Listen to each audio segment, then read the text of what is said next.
Yan, ilalagay ko muna itong chicken dito sa kawali. Lagyan natin ng tubig.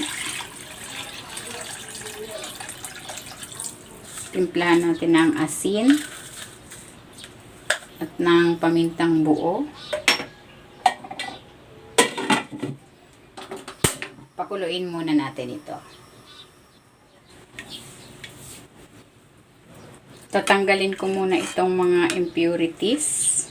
Kung hindi ka pa nakapag-subscribe sa aking channel, please subscribe at i-click mo na rin ang notification bell para lagi kang updated sa aking latest recipes. Ilalagay ko na itong sibuyas, luya, kamatis, at ang corn, sweet corn,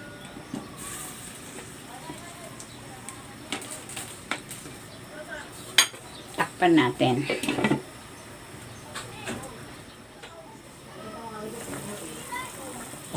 Ilalagay ko na rin dito itong patatas at ang carrots.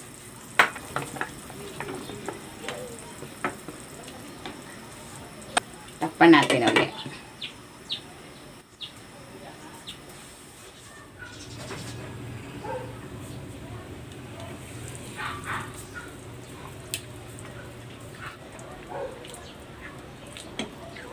Ayan, ito na yung ating chicken.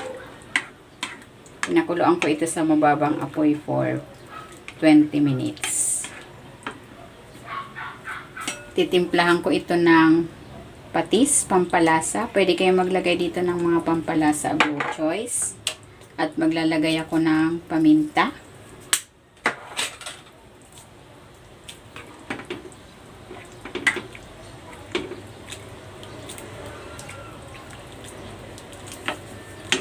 Para hindi tayo laging tinola, subukan naman natin ang ganitong luto sa chicken.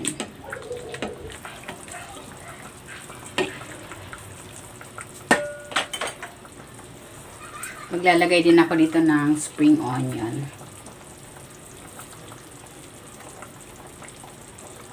Ayan, luto na itong ating chicken and vegetable soup. Hahanguin ko na ito.